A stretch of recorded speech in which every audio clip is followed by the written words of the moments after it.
ಯಶಸ್ವಿಯಾಯಿತು ಅಂತಾರಾಷ್ಟ್ರೀಯ ವಾಣಿಜ್ಯ ಮೇಳ.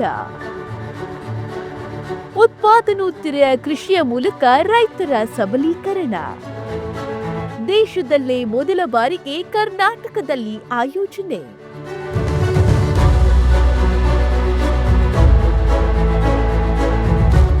ಬೆಂಗಳೂರಿನ ಅರಮನೆ ಮೈದಾನದಲ್ಲಿರುವ ತ್ರಿಪುರ ವಾಸಿನಿಯಲ್ಲಿ ದಿನಾಂಕ 6 ಫೆಬ್ರವರಿ 2026ರಿಂದ 8 ಫೆಬ್ರವರಿ 2026ರವರೆಗೆ 3 ದಿನಗಳ ಕಾಲ ಅಂತಾರಾಷ್ಟ್ರೀಯ ವಾಣಿಜ್ಯ ಮೇಳ 2026 ಯಶಸ್ವಿಯಾಗಿ ನಡೆಯಿತು. ದೇಶದಲ್ಲೇ ಮೊದಲ ಬಾರಿಗೆ ಕರ್ನಾಟಕ ರಾಜ್ಯದಲ್ಲಿ ಆಯೋಜಿಸಲಾದ ಈ ಮೇಳ ಉತ್ಪಾದನೋತ್ತರ ಕೃಷಿಯ ಮೂಲಕ ರೈತರ ಸಬಲೀಕರಣ ಎಂಬ ಸ್ಪಷ್ಟ ದೃಷ್ಟಿಕೋನವನ್ನ ಹೊಂದಿತ್ತು. ಅಂತಾರಾಷ್ಟ್ರೀಯ ವಾಣಿಜ್ಯ ಮೇಳ 2026 ಈ ಮೇಳ ಇವತ್ತು ರೈತರಿಗೆ ಮೂಲಭೂತವಾದಂಥ ಸಮಸ್ಯೆಯಿಂದ ನಾವು ಹೊರಗಡೆ ಬರಲಿಕ್ಕೆ, ಆದಾಯವನ್ನು ಕಾಣಲಿಕ್ಕೆ, ಅವರು ಸಬಲೀಕರಣ ಆಗಲಿಕ್ಕೆ, ಲಾಭದಾಯಕವಾಗಿ ಅವ್ರು ಮಾಡಲಿಕ್ಕೆ ನಾವು ಏನು ಮಾಡಬೇಕು ಅಂತ ಕಳೆದ 1 ವರ್ಷದಿಂದ ನನ್ನ ಇಲಾಖೆ ಅಧಿಕಾರಿಗಳ ಜೊತೆ ನಾನು ಸಾಕಷ್ಟು ಚರ್ಚೆಯನ್ನು ಮಾಡಿದೆ. ಆದರೆ ಒಟ್ಟಾರೆ ಒಂದು ಅಭಿಪ್ರಾಯ ಬಂದದ್ದು, ಇವತ್ತು ಕೃಷಿಕರಿಗೆ ಲಾಭವನ್ನು ಕಾಣಲಿಕ್ಕೆ ಪ್ರೊಸೆಸಿಂಗು ಮತ್ತು ವ್ಯಾಲ್ಯೂ ಎಡಿಷನ್ನು ಮತ್ತು ಬ್ರ್ಯಾಂಡಿಂಗ್ ಮತ್ತು ಮಾರ್ಕೆಟಿಂಗ್ ಮತ್ತು ಸಾಲದ ಸೌಲಭ್ಯವನ್ನು ಹೆಚ್ಚು ಸಾರ್ವಜನಿಕರಿಗೆ, ರೈತರಿಗೆ ಮನವರಿಕೆ ಮಾಡಿಕೊಡೋದಾದರೆ ಅವಾಗ ರೈತರು ನೇರ ಮಾರುಕಟ್ಟೆಗೆ ಹೋಗೋದಕ್ಕೂ, ಸಂಸ್ಕರಣೆ ಮಾಡಿ ಮೌಲ್ಯವರ್ಧನೆ ಮಾಡಿ ಹೋಗ್ತಕ್ಕಂಥದ್ದಕ್ಕೂ 1ರಿಂದ 4 ಪಟ್ಟು ರೇಟು ಅವರಿಗೆ ಹೆಚ್ಚು ಸಿಗುತ್ತೆ.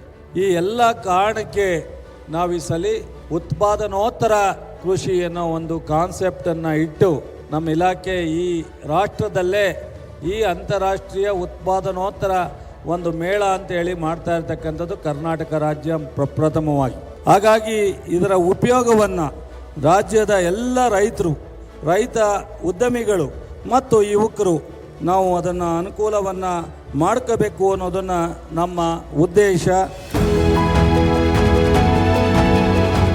ಮೇಳಕ್ಕೆ ಸನ್ಮಾನ್ಯ ಮುಖ್ಯಮಂತ್ರಿಗಳಾದ ಶ್ರೀ ಸಿದ್ದರಾಮಯ್ಯನವರು ದಿನಾಂಕ 6/2/2026ರಂದು ವೇದಿಕೆಯಲ್ಲಿ ಉಪಸ್ಥಿತರಿದ್ದ ಗಣ್ಯರೊಂದಿಗೆ ಧಾನ್ಯಗಳನ್ನು ತುಂಬುವ ಮೂಲಕ ವಿನೂತನವಾಗಿ ಉದ್ಘಾಟನೆ ನೆರವೇರಿಸಿದ್ರು.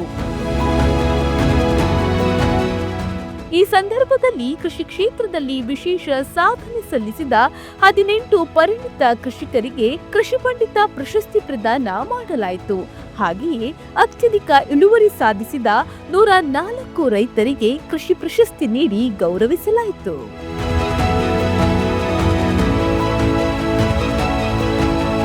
ಈ ಮೇಳವನ್ನ ಅತ್ಯಂತ ಸಂತೋಷದಿಂದ ನೆರವೇರಿಸಿದ್ದೇನೆ ಅಂತಕ್ಕಂಥ ಮಾತುಗಳನ್ನ ಈ ಸಂದರ್ಭದಲ್ಲಿ ಹೇಳಲಿಕ್ಕೆ ಬಯಸ್ತಾ ಇದ್ದೇನೆ. ಉತ್ಪಾದನೆ ಆದ್ಮೇಲೆ ಕೃಷಿ ಬೆಳೆಗಳಿಗೆ ಏನ್ ಮಾಡಬೇಕು ಅಂತಕ್ಕಂಥದ್ರ ಬಗ್ಗೆ ವಿಚಾರ ಮಾಡತಕ್ಕಂಥದ್ದು, ಜೊತೆಗೆ ರೈತರ ಸಬಲೀಕರಣ, ಇದ್ರ ಜೊತೆಗೆ ಕೃಷಿ ಪಂಡಿತರ ಪ್ರಶಸ್ತಿ ಪ್ರದಾನ ಸಮಾರಂಭವನ್ನು ಕೂಡ ಏರ್ಪಾಡು ಮಾಡ್ಕೊಂಡಿದ್ದಾರೆ. ನಮ್ಮ ಸರ್ಕಾರ ಕೃಷಿ ಕ್ಷೇತ್ರಕ್ಕೆ ಯಾವಾಗಲೂ ಕೂಡ ಸಹಕಾರಿಯಾಗಿದೆ ಅಂತಕ್ಕಂಥ ಮಾತುಗಳನ್ನ ಹೇಳಲಿಕ್ಕೆ ಬಯಸ್ತಾ ಇದ್ದೇನೆ. ಕೃಷಿ ಲಾಭದಾಯಕ ಆಗಬೇಕು, ಕೃಷಿನಲ್ಲಿ ತೊಡಗಿಕೊಂಡಿರ್ತಕ್ಕಂಥ ರೈತರ ಸಬಲೀಕರಣ ಆಗಬೇಕು, ರೈತರು ಕೂಡ ಉದ್ಯಮಿಗಳಾಗಬೇಕು. ರೈತರು ಬೆಳೆದ ಮೇಲೆ ಬರೀ ಮಾರುಕಟ್ಟೆ ಮಾಡ್ತಕ್ಕಂಥದ್ದಲ್ಲ, ಸಂಸ್ಕರಣೆ ಮತ್ತು ವ್ಯಾಲ್ಯೂ ಆಡೆಡ್ ಇವನ್ನೆಲ್ಲ ಮಾಡಿ ಮಾರುಕಟ್ಟೆ ಮತ್ತು ಪ್ಯಾಕೇಜಿಂಗ್ ಮತ್ತು ಉಪ ಉತ್ಪನ್ನಗಳನ್ನು ತಯಾರು ಮಾಡ್ತಕ್ಕಂಥ ಕೆಲಸದಲ್ಲಿ ರೈತರು ತೊಡಗಿಸ್ಕೊಂಡಾಗ ಮಾತ್ರ ಸಾಧ್ಯ ಆಗ್ತದೆ ಅಂತಕ್ಕಂಥ ಮಾತುಗಳನ್ನು ಹೇಳಲಿಕ್ಕೆ ಬಯಸ್ತಾ ಇದ್ದೇನೆ. ಕೃಷಿ ಲಾಭದಾಯಕ ಅಲ್ಲ ಅಂತಕ್ಕಂಥ ರೀತಿಯಲ್ಲಿ ಭಾವನೆಯನ್ನ ಬೆಳೆಸ್ಕೋಬಾರದು. ಉತ್ಪಾದನೋತ್ತರ ಚಟುವಟಿಕೆಗಳಲ್ಲಿ ಭಾಗವಹಿಸಿದಾಗ ಮಾತ್ರ ಕೃಷಿ ಕ್ಷೇತ್ರ ಲಾಭದಾಯಕ ಆಗ್ತದೆ ಅಂತಕ್ಕಂಥ ಮಾತುಗಳನ್ನ ಈ ಸಂದರ್ಭದಲ್ಲಿ ಹೇಳಲಿಕ್ಕೆ ಬಯಸ್ತಾ ಇದ್ದೇನೆ. ಜೈ ಕರ್ನಾಟಕ, ಜೈ ರೈತ. ಮೇಳದಲ್ಲಿ ಒಟ್ಟಾರೆ 300ಕ್ಕೂ ಹೆಚ್ಚು ಹವಾನಿಯಂತ್ರಿತ ಪ್ರದರ್ಶನ ಮಳಿಗೆಗಳು ಸ್ಥಾಪಿತವಾಗಿದ್ದು, ವಸ್ತು ಪ್ರದರ್ಶನವನ್ನ 3 ಪ್ರಮುಖ ವಿಭಾಗಗಳಡಿ ಆಯೋಜಿಸಲಾಗಿತ್ತು. ಮೊದಲನೆಯದಾಗಿ ಮೌಲ್ಯವರ್ಧನೆ ಮತ್ತು ಸಂಸ್ಕರಣೆ ವಿಭಾಗ. ಈ ವಿಭಾಗದಲ್ಲಿ ಸಿಎಫ್ಟಿಆರ್ಐ, ಎನ್ಐಎಫ್ಟಿಎಂ, ಐಐಎಚ್ಆರ್ ರಾಜ್ಯದ ವಿವಿಧ ಕೃಷಿ ವಿದ್ಯಾಲಯಗಳು ಸೇರಿದಂತೆ 20ಕ್ಕೂ ಹೆಚ್ಚು ಪ್ರತಿಷ್ಠಿತ ಸಂಸ್ಥೆಗಳು ತಂತ್ರಜ್ಞಾನ ಮತ್ತು ಉಪಕರಣಗಳೊಂದಿಗೆ ಭಾಗವಹಿಸಿತು. ಈ ವಿಭಾಗದಡಿ ಸುಮಾರು 45 ಮಳಿಗೆಗಳಲ್ಲಿ ರೈತ ಉತ್ಪಾದಕ ಸಂಘಗಳು, ರೈತರು ಮತ್ತು ಎಂಎಸ್ಎಂಇ ಉದ್ಯಮಿಗಳು ಅತ್ಯುತ್ತಮ ಪ್ಯಾಕೇಜಿಂಗ್ ಮತ್ತು ಬ್ರ್ಯಾಂಡಿಂಗ್ನೊಂದಿಗೆ ತಮ್ಮ ಉತ್ಪನ್ನಗಳನ್ನು ಪ್ರದರ್ಶಿಸಿದ್ರು. ಎರಡನೆಯದಾಗಿ ಕೃಷಿ ಪರಿಸರ ವಿಜ್ಞಾನ ವಿಭಾಗ. ಈ ವಿಭಾಗದಲ್ಲಿ ಕರ್ನಾಟಕದ ಪ್ರಥಮ ಸಾವಯವ ತಾಲೂಕು ಜೊಯ್ಡಾ ತಾಲೂಕಿನ ಸಂಪೂರ್ಣ ಸಾವಯವ ಪರಿವರ್ತನೆ ಪ್ರದರ್ಶಿಸಲಾಯಿತು.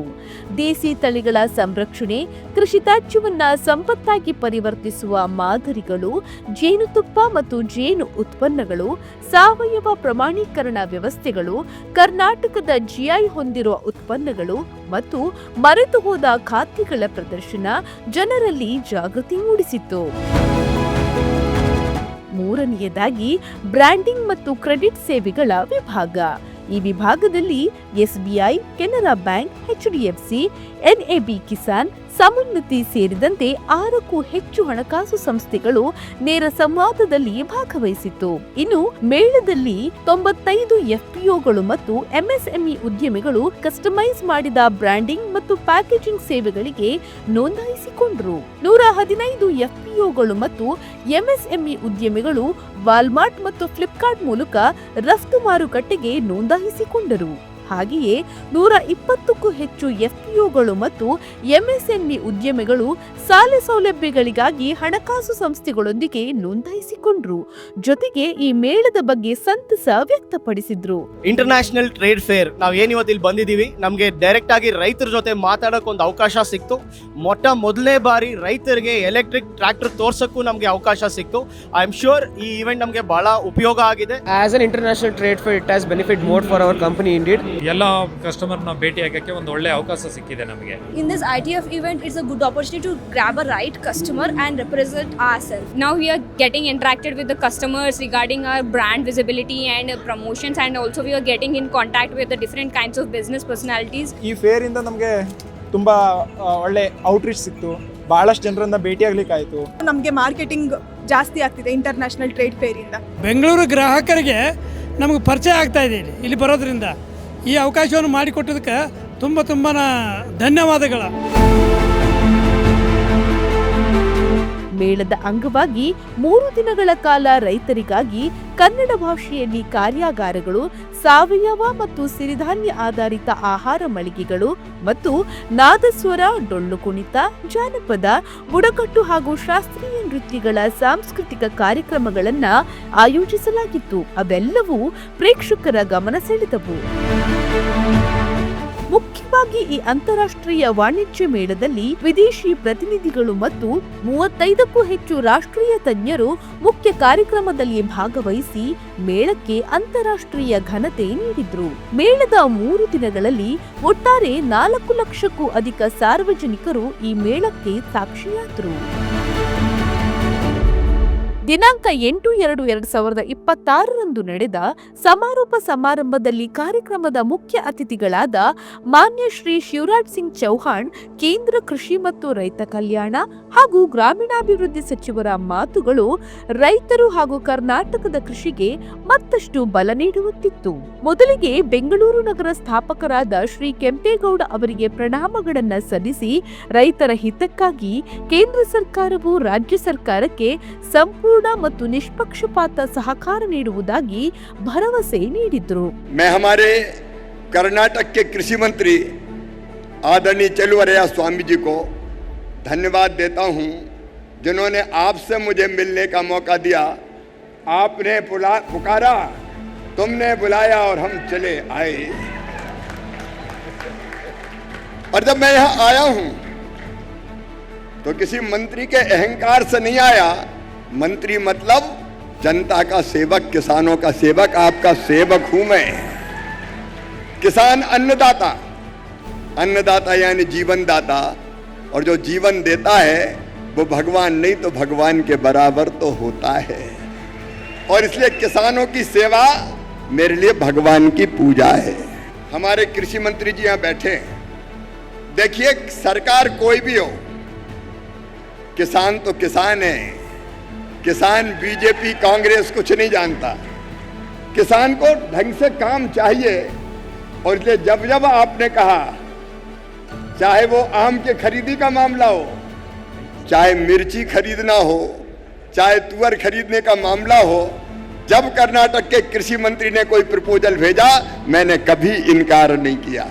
किसानों को ट्रेनिंग देने के लिए, प्रशिक्षण देने के लिए, जानकारी देने के लिए ये जो आयोजन आपने किया है, मैं आपको कृषि मंत्री जी हृदय से धन्यवाद देता हूं, आपको हृदय से बधाई देता हूं।